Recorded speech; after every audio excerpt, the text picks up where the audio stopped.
Ebrejiem 10. nodaļa no 19. līdz 23. pantam. Pasties, tā ka mēs, brāļi, droši varam iet svētajā vietā Jēzus asiņu dēļ. Svētā vietā ir Dieva klātbūtne.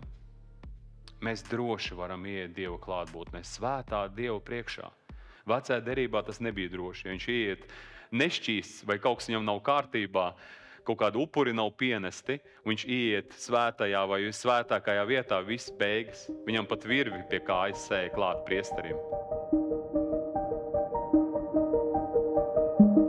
Ka viņš varēja tur aiziet bojā, viņu varēja vienkārši izvilkt ārā, tāpēc, ka viņš stāvēja Dievu priekšā nepareizā stāvoklī, zini? Un šodien Bībelē arī teikts, 1. korintiešu 11. nodaļā, ka ja kāds ēdīs un dzers Jēzus asins un darīs to neapzināti, tad viņš nedomās par šo te upuru, viņš tā kā nepieliks pie tā pareizi izpratni, tad viņš būs noziedzies pret Kristus asinīm un pret Kristus miesu.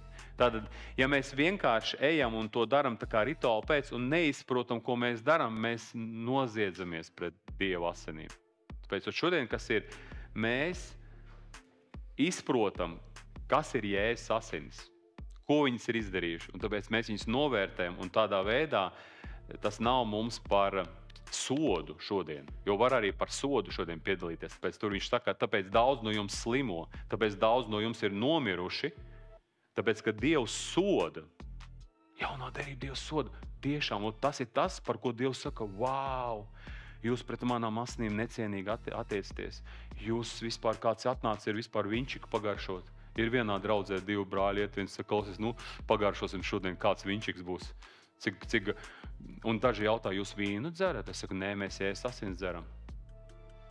Saproti, kāda ir tava attieksme? Tu vīnu dzer? Tad tu arī vīnu dzer. Es dzeru Jēzus asins. Es tāpēc, ka ticu tam. Es to daru ticībā.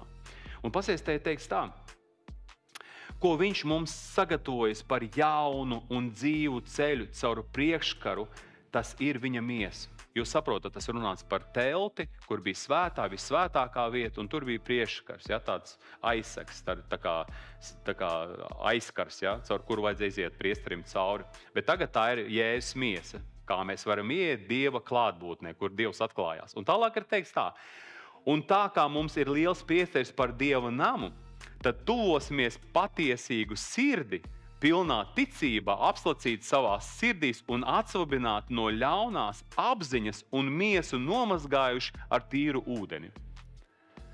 Kā miesu nomazgājuši ar tīru ūdeni? Tātad, lai visai tavai dzīvei cauri iziet Dieva vārds. Ūdens, tas ir Dieva vārds. Tātad, lai iziet tā patiesība, ko Dievs ir teicis par tavu dzīvi.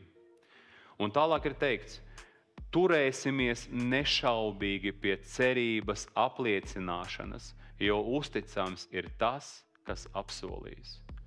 Tātad Dievs ir apsolījis. Es esmu iesācis tevi savu labo darbu, es viņu pabeigšu.